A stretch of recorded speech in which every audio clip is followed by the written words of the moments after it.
Welcome back to the shop. This week we're going to be doing a comparison between the KTM 1090 Adventure and the KTM 990. Although I don't have the KTM 990 here in the shop, I did have an opportunity while we were on the Colorado BDR to ride the 990, and I found it very interesting. And I think a lot of people that maybe have a 990 and are thinking about upgrading to the 1090, this might be for you. Or if you're in a situation where maybe you really like the 1090 and you think you can get a better deal on a used 990 and you're wondering whether or not you should do that, stay tuned because this video is probably for you. Again, click that subscribe button if you haven't already to stay tuned for all of our future bike reviews, comparison videos, and general motorcycle and motorsports topics. So Klessu was on the Colorado BDR with us, and he has a KTM 990 Baja Edition. And when we were on the ride, he was very interested to try out the 1090, so we switched bikes for a short period of time. It wasn't a full ride review because I did not take it through all scenarios and circumstances, but it did really give me a good opportunity to compare the two bikes side by side as well as him. Now, it's important to note that he had the 990 and he rode the 1090 and fell in love with it. He thought it felt far more comfortable than his 990, which I would tend to agree with. However, I jumped on his 990 from the 1090 and I thought it felt far more light and agile versus the 1090. So personally, if it were me and I had a 990 and I were considering an upgrade to a 1090, my personal opinion on that is only if you're going to be doing more of the highway miles. If you're going to be doing more of the highway miles, certainly the 1090 is a little more comfortable than the 990. It does have the option for the cruise control, which I don't think is available on the 990 because I don't think it is a throttle-by-wire system. I could be wrong. If I am and somebody has more details, please comment below and help clarify that for others. Again, my knowledge on the 990 is relatively limited. This is more of just a back-to-back comparison between the two. So when I jumped on the 990, what was instantly obvious to me is the seat is even narrower, which again probably makes it a negative on those longer trips in terms of comfort levels, but it does make the bike feel even smaller than the 1090, which already rides much smaller than it physically is. The torque and the power delivery on the 990, although it doesn't have as much power, it does deliver more below 4,000 in terms of torque. It has a much meatier pull below 4,000 RPMs.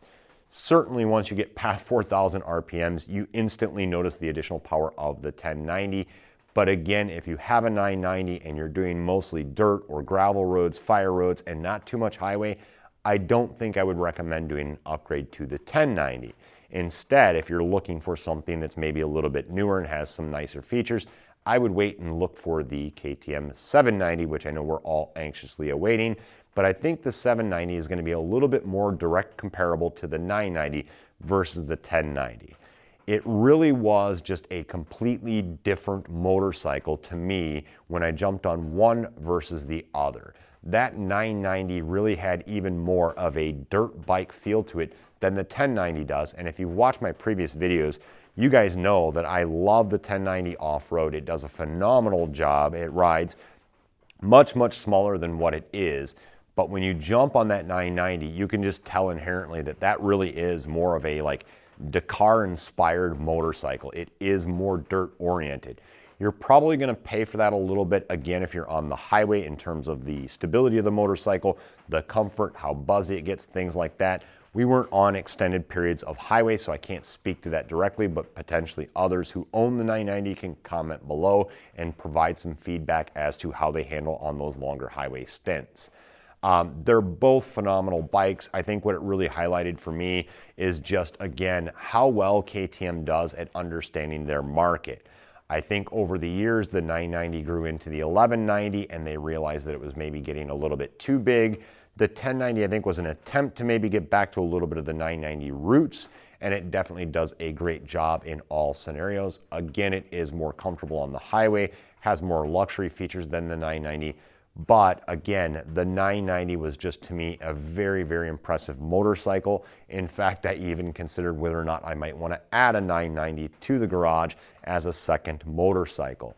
I don't think I would do that because, again, I would probably wait and see what the 790 turns out to be. And so if I wanted something that was a little more off-road oriented but not as capable on the highway miles and have the option to jump on the 1090 when those highway scenarios occur, I might do something like that versus a 990. But if you're in the market and maybe the 1090 seems a little expensive for you and you can find a good deal on a 990, I'd highly recommend it. It was really an impressive motorcycle. Now, a few of the negatives. On the Colorado BDR ride, the owner, Clessu, of the 990 did wind up bottoming the forks. I think the suspension is a little bit softer on the 990, so if you were to get one, I would probably invest in a nice suspension upgrade, spring rates that are rated for your weight. He essentially bottomed out the front at some point in time, and the fender caught the guard on the radiator. It folded it around, and then after that, it kind of wanted to get bound up. So I don't think it's necessarily an issue in all scenarios, but I think just, again, the suspension, obviously the 1090 has the more advanced progressive damping system, which prevents that bottoming. There's definitely a noticeable difference there. It is improved. But again, I think you could address that on the 990 through some aftermarket suspension upgrades. Again, I think the key point for me was the fact that KTM makes such great motorcycles for the purposes that they're made for. With what I will say is the caveats. That is, again, if you're going to get a KTM, I've had multiple KTMs myself, and I've had other vehicles of the sorts where in this type of a vehicle where maybe they're pushing the limits a little bit more in terms of the engineering, just be prepared for a little bit higher maintenance, maybe a few problems here and there, a little bit of what I would call a finicky nature to the motorcycles. Not all of them have it, but even on my 1090 here, I've had some little niggles. So for example, my fuel gauge still does not work. The float gets stuck, and basically there is a fix to it. I just haven't gotten around to it yet. It's basically to take that out and file it down so that it flows up and down easier, and basically that will cause the fuel gauge to work again. In the meantime, I'm used to just watching the miles, so that's what I've been doing. I haven't had too many problems with the 1090. I did have the one service or check engine or whatever it was, the information center came up with a display at the stop on one of the rides, but it went away. Again, it's been a pretty reliable bike, but I think going into these bikes, you really just have to accept that they are what they are, and you're probably going to encounter some small things like that. On a bike like the 990, it's been around long enough. I'm sure you can search on the internet, and most of those issues have been discovered, documented, and solutions provided to them. That's even happening a lot on the 1090s. But again, just something to consider, and they're both great bikes. I think if you could find a good deal on a 990, or I had a friend that recently even went with a 950, and he's really happy with that as well. I think all of them are just really designed for that purpose of being as off-road oriented as an adventure bike can be in the bigger sizes. So if that's what you're looking for, I don't think there is a better option out there other than the KTMs. There are some very close seconds. Obviously, if you haven't seen it already, be sure to check out my Honda Africa Twin reviews. That's another bike that I'm really fond of and I think is very, very similar to the 1090 and the 990, but with obviously a little more, I think, of the Japanese reliability. I know people will argue and dispute that, but I think Honda engineering is what Honda engineering is. And I just think that if you're looking for something along this lines with maybe a little bit lower seat height and a little more dependability, reliability, less maintenance intervals, things of that nature, the Honda might be the better way to go. I personally couldn't be happier with the 1090. I love this bike. I'll be keeping this bike unless my situation changes. I do have the truck now, which I didn't have before.